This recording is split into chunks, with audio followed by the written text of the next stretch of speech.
Notre secours est dans le nom du Seigneur, qui a fait le ciel et la terre. Il était jusqu'à présent relativement peu question du royaume de Juda.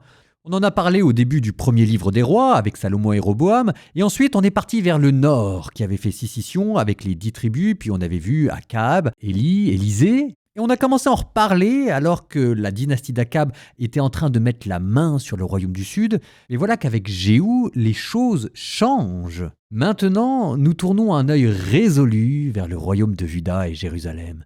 Home sweet home. Et quoi de mieux pour rentrer dans la quiétude de son foyer qu'un bon vieux bain de sang. 2 Rois chapitre 11.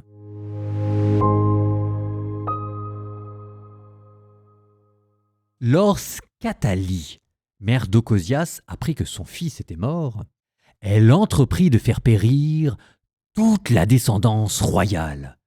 Mais Josabeth, fille du roi Joram et sœur d'Ocosias, prit Joas, un des fils du roi Ocosias, pour le soustraire au massacre. Elle le cacha, lui et sa nourrice, dans une chambre de la maison du Seigneur pour le dissimuler au regard d'Athalie. C'est ainsi qu'il évita la mort. Il demeura avec Josabeth pendant 6 ans, caché dans la maison du Seigneur, tandis qu'Athalie régnait sur le pays. Au bout de 7 ans, le prêtre Joad envoya chercher les officiers des mercenaires et des gardes et les fit venir près de lui dans la maison du Seigneur. Il conclut une alliance avec eux, leur fit prêter serment dans la maison du Seigneur et leur montra le fils du roi. Il leur donna cet ordre. Voilà ce que vous allez faire. 1/3 d'entre vous, ceux qui entrent en service le jour du sabbat, gardera la maison du roi. 1/3 se tiendra à la porte de Sour, et 1/3 à la porte située derrière les gardes. Vous monterez à tour de rôle la garde de la maison. Alors, les 2 sections qui sortent de service le jour du sabbat prendront la garde à la maison du Seigneur auprès du roi. Vous ferez cercle autour du roi, chacun les armes à la main.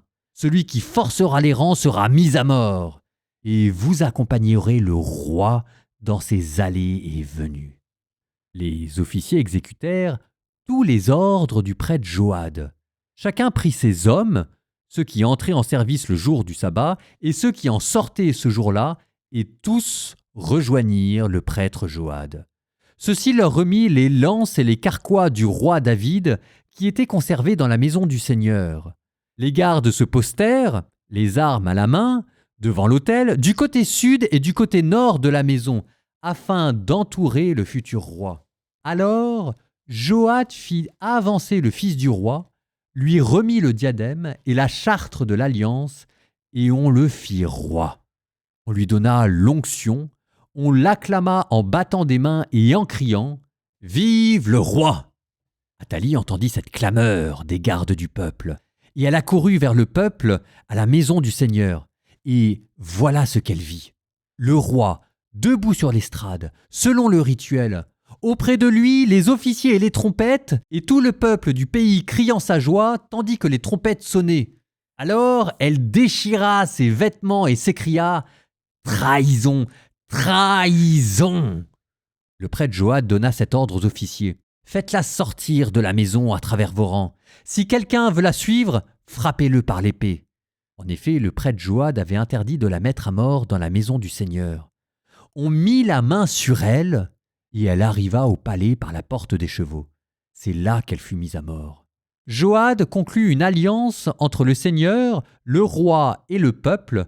Pour que le peuple soit le peuple du Seigneur, il conclut l'alliance entre le roi et le peuple. Alors, tous les gens du pays entrèrent dans le temple de Baal et le démolirent. Ils mirent en pièces ses autels et ses statues devant les autels, et ils tuèrent Mathan, prêtre de Baal. Le prêtre Joad posta ensuite des gardes devant la maison du Seigneur. Il prit ensuite les officiers, les mercenaires, les gardes et tous les gens du pays. Ils firent descendre le roi de la maison du Seigneur, et ils entrèrent dans celle du roi par la porte des gardes. Alors Joas prit place sur le trône royal. Tous les gens du pays étaient dans la joie, et la ville retrouva le calme. Quant à Athalie, on l'avait mise à mort par l'épée dans la maison du roi.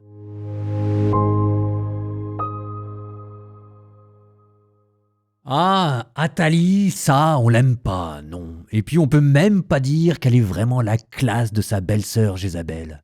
On est entre Staline, elle commence son règne par une purge, et entre Arachné, la mère qui dévore ses enfants.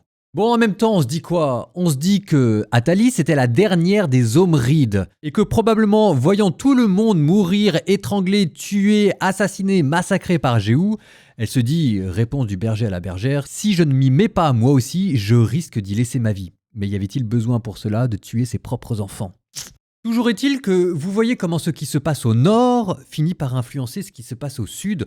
Pour le pire, la vénération du dieu Baal qui par Athalie interposée est en train d'arriver dans le sud, ou pour le meilleur, la réforme religieuse qui passe du nord, par l'intermédiaire de Jéhu et d'Élysée, au sud, par l'intermédiaire d'un prêtre, Joad. C'est la première fois qu'on entend parler d'un prêtre qui fait bien son boulot. C'est quand même étonnant. Comme me dit mon commentateur, qui décidément a les mots de la vie pour le dire, c'est quand même curieux que les Lévites qui égorgeaient tout le monde au désert au Mont Sinaï quand il était question du veau d'or aient accepté sans sourcil toutes ces réformes liturgiques visant à introduire des dieux cananéens. Et mon commentateur de citer Chesterton, une telle institution, l'institution lévitique, qui montre un tel ensemble de vices contradictoires les uns avec les autres, non seulement à tort, mais à tort d'une manière curieuse. Sauf que, le chapitre que vous venez d'entendre, miracle, un prêtre qui se lève, un prêtre qui rachète tous les Lévites du temple, Joad. Joad, c'est un homme de l'institution, mais dans ce que ça a de beau, droit dans ses bottes, intègre, et il y en aura dans le sud à Juda. C'est la différence avec le nord. Le sud reste centré autour du temple, qui est la gloire nationale, et puis il n'y a pas de concurrence de sanctuaires païens comme Dan et Bethel. Donc Juda a gardé ce semblant d'orthodoxie et ce respect pour la chose liturgique et sacrificielle. Ce qui explique pourquoi est-ce que dans le nord, les réformes religieuses viennent hors du temple par des prophètes hors institution, Élie, Élisée, et puis ceux dont on n'a pas gardé le nom.